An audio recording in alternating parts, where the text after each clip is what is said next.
गौतम दादा, गौतम दादा, शुभेंदु अधिकारी से लड़ने ममता बनर्जी की थी, ममता बनर्जी से लड़ने इस बार शुभेंदु अधिकारी आ सकते हैं, क्या फर्क पड़ेगा? अगर ये सच होता है तो निश्चित तौर पे बहुत ही अच्छे एक लड़ाई होगा। और वहाँ पे बहुत सारे वोटर का नाम इस बार लिस्ट से बाहर है, जो मार्जिन बहुत कम होने वाला है। बंगाल में 40 ऐसे सीट है जो 5000 का नीचे मार्जिन हुआ था।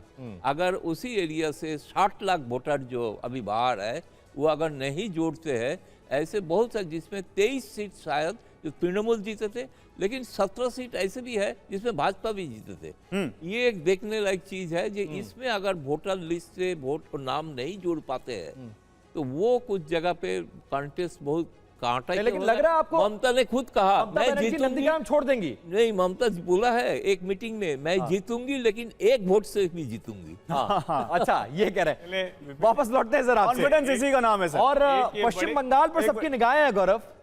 हर जी कुछ करें। ये बड़ा रोचक अभी रविशंकर ने बताया। और मैंने ये प्रश्न दरअसल इसीलिए किया था। और अगर आप इतिहास में भी देखें तो आम तौर पर जिसको लगता है कि अब हमको चैलेंज करके कुछ उससे हासिल हो सकता है वो जाता है कॉन्स्टिट्यूंसी। जैसे ममता को पिछली बार लगता था कि शुभेंदु को हरा देंगे तो खेल ही खत्म हो जाएगा, उनका कमांडर है वो भारतीय जनता पार्टी में गया, हार गया, लेकिन शुभेंदु ने हरा दिया। अगर अब ममता बनर्जी ये साहस नहीं कर पा रही है तो भारतीय जनता पार्टी ममता बनर्जी को भाग गया, हार के डर से भाग गया, ये कहने की कोशिश करे। और अगर शुभेंदु ये साहस दिखा दे कि वो उनकी सीट पर लड़ने जाएंगे तो पश्चिम बंगाल के चुनाव में जिसको कहते हैं ना साइकोलॉजिकल इफेक्ट, वो भी एक असर दिखाई देगा, बहुत इंपैक्ट डालेगा सर। और अब इस तरह के इलेक्शंस में इस बात की, इस स्ट्रैटेजी की बड़ी चर्चा भी होती है। सोफिया के पास लौटते हैं। Sophia, being supporter of TMC अगर कहा जाए या थिंकर कहा जाए, आपको क्या लग रहा है बंगाल में ये दो सीटें बहुत इंपॉर्टेंट होंगी, चाहे वो नंदीग्राम हो या वो भवानीपुर हो। पिछली बार नंदीग्राम से उनको हार मिली थी, क्या ममता बनर्जी इस बार वहां जाकर शुभेंदु अधिकारी के खिलाफ चुनाव लड़ने की हिम्मत जुटाएंगी? और दूसरा, अगर भवानीपुर में शुभेंदु अधिकारी आ जाते हैं तो क्या सिनेरियो वही रहेगा? आपको लग रहा है कोई फर्क पड़ेगा, कोई इंपैक्ट पड़ेगा?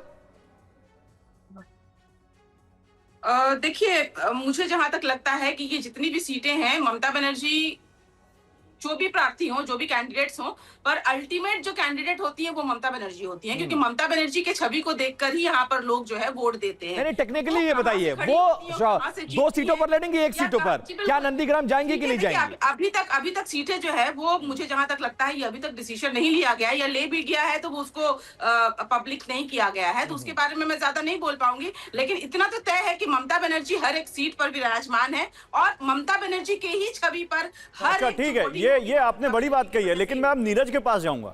नीरज, देखिए, टीएमसी के पास ममता बनर्जी का फेस है और बीजेपी के पास शुभेंदु अधिकारी का फेस है। अगर स्टेट लीडरशिप की बात करें, कांग्रेस किसके फेस के तहत जाएगी? पश्चिम बंगाल में कांग्रेस किसकी लीडरशिप में इलेक्शन लड़ेगी? गौरव भाई, मैं आपको जो जवाब दूंगा शायद आप डिसअपॉइंटेड हों, क्योंकि आप इसे किसी और डायरेक्शन में ले जाना चाहेंगे। नहीं, लेकिन सच्चाई ये है, मैं तो आपके सवाल का जवाब का स्वागत कर रहा हूं, बोलिए। सच्चाई ये है कि पिछले 3 दशक की जो राजनीति बंगाल की रही है उसमें बंगाल को मिला क्या है। बंगाल जो इस देश का फ्रंट रनर हुआ करता था आर्थिक मामलों में, आज उसकी क्या स्थिति है वो आपके सामने है। और उसमें जो स्टेट गवर्नमेंट्स का रोल रहा है, उसका कैसा परफॉर्मेंस रहा है, ये पूरी जनता के सामने है। कांग्रेस पार्टी जनता के सामने इन मुद्दों को लेकर जा रही है कि आपके पास जो गोल्डन, लेकिन चेहरा क्या होगा नीरज जी? देखिए, हर पार्टी के पास अपना चेहरा है, जाहिर है कांग्रेस के पास भी होगा, और उसी चेहरे के आधार पर आप चुनाव में जाएंगे। गौरव ने सवाल पूछा है, सीधा सवाल है, क्या कांग्रेस के पास कोई चेहरा? अगर वो चेहरा है तो उसका नाम क्या है? किस चेहरे की बदौलत कनेक्ट करता है ना इंसान, कनेक्ट करता है ना कि ये देखो ये लीडर है कांग्रेस, उसको देखकर वोट करते हैं ना। विपिन जी, देखिए ना, सवाल में बेईमानी ऐसी है कि हम लोग कोई प्रेसिडेंशियल स्टाइल ऑफ चुनाव तो लड़ने जा नहीं रहे, हम तो कलेक्टिव लीडरशिप का चुनाव लड़ने जा रहे हैं। हमारी जो पीसीसी की इकाई है, हमारे जो नेता हैं, वो कलेक्टिव चुनाव लड़ना चाह रहे हैं। ये वन गॉडमैन वाले फिगर के साथ। चलिए ठीक है, आपकी बात का सम्मान करते हुए मैं यहां पर जयशंकर जी से यही सवाल लेता हूं। जयशंकर जी, बीजेपी के पास शुभेंदु अधिकारी, ममता बनर्जी तो है ही टीएमसी की सबसे बड़ी नेता, कांग्रेस के पास लीडरशिप दिखती है? आपको लगता है जो वो कह रहे हैं सही है, कोई फेस नहीं होगा तो भी चलेगा? नहीं गौरव, क्या भारतीय जनता पार्टी ने शुभेंदु अधिकारी को अपना भावी मुख्यमंत्री घोषित कर दिया है क्या? मुख्यमंत्री नहीं, मैं मुख्यमंत्री की बात नहीं कर रहा हूं, मैं नेता की बात कर रहा हूं। चेहरा भी घोषित कर दिया है क्या? मैं मुख्यमंत्री की बात नहीं कर रहा हूं जयशंकर जी, मैं कह रहा हूं लीडरशिप। ये तो साफ है कि शुभेंदु अधिकारी इस वक्त बीजेपी को लीड कर रहे हैं पश्चिम बंगाल में। नहीं, वो हो सकता है, लेकिन अभी तक कोई चेहरा स्पष्ट रूप से बीजेपी ने भी घोषित नहीं किया है। इसलिए कांग्रेस, देखिए कांग्रेस तो वहाँ पे सरकार बनाने की स्थिति में नहीं है, ये तो कांग्रेस के लोग भी मानते हैं। मुझे लगता है अभी भी उनके नेता तो अधीर रंजन चौधरी ही हैं। बीच में जैसा अभी हमारे गौतम भाई कह रहे थे, मुर्शिदाबाद और मालदा के इलाके में कांग्रेस कुछ अच्छा कर सकती है। अभी आपको पता होगा मौसम नूर जो थी तृणमूल कांग्रेस में चली गई थी, बाद में वापस आ गई, कांग्रेस के पास आ गई। तो हो सकता है कि कुछ सीटें उनको मिल सकती हैं इस बार। लेकिन कांग्रेस किसी भी लेवल पर भी जाइएगा तो सरकार क्या, सरकार बनाने से ना विपक्ष का नेता बनने की हैसियत में भी पश्चिम बंगाल में नहीं आ सकता। मेरा सवाल इसलिए था क्योंकि असम में भी कोई फेस तो नहीं उन्होंने अनाउंस किया, गौरव गोगोई लीड कर रहे हैं ना वहां पर, आप देखिए। तो वही सवाल है यहाँ पर, तो पश्चिम बंगाल में भी तो कोई आएगा, और अधीर रंजन चौधरी की आप बात कर रहे हैं वो तो दिख ही नहीं रहे। हाँ नीरज, आप रिएक्शन दे सकते हैं अपना, वो कह रहे हैं पश्चिम बंगाल में तो कांग्रेस सरकार बनाने की स्थिति में है ही नहीं, बताइए। गौरव भाई, मैं आसाम पर जवाब जरूर देना चाह रहा था। आप देखिए, इतने सालों से आप कांग्रेस पार्टी को कवर कर रहे हैं, आपने ये देखा है कि जहां भी हम इलेक्शन में जाते हैं, हम लोग एक कलेक्टिव लीडरशिप में चुनाव लड़ते हैं। अनटिल एंड अनलेस हम री इलेक्शन सीख कर रहे हो, जहां हमारी सरकार हो, हम उस मुख्यमंत्री के नेतृत्व में चुनाव जरूर लड़ते हैं।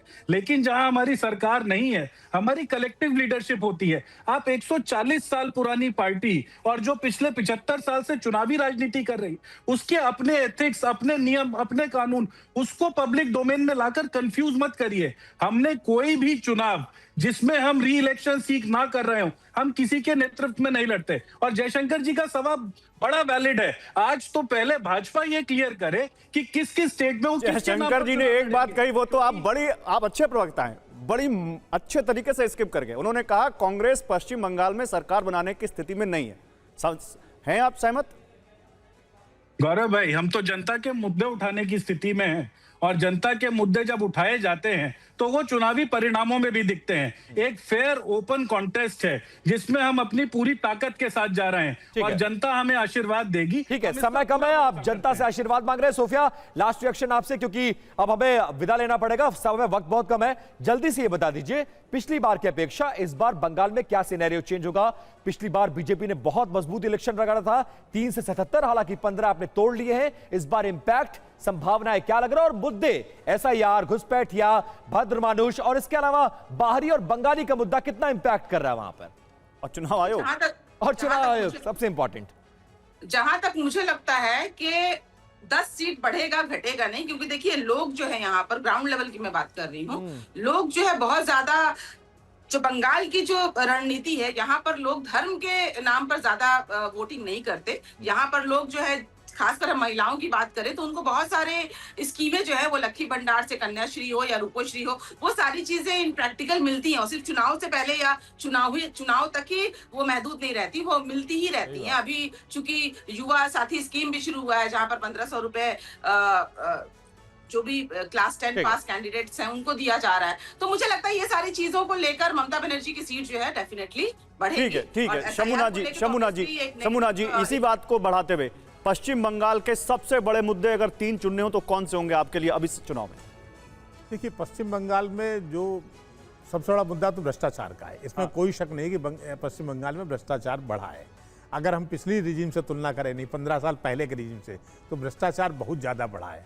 बेरोजगारी है ही, और कलकत्ता जैसा महानगर भी अब पहले जैसा लोगों को रोजगार एसआईआर को मुद्दा नहीं मान रहे क्या? लोग अब जो एसआईआर को मुद्दा नहीं मान रहे, खत्म हो रहा है। एसआईआर को मुद्दा नहीं मान रहे आप? एसआईआर मुद्दा है, लेकिन एसआईआर में अब गौरव समय हमें यहीं तक इजाजत दे रहा है। आप सभी मेहमानों का बहुत बहुत शुक्रिया।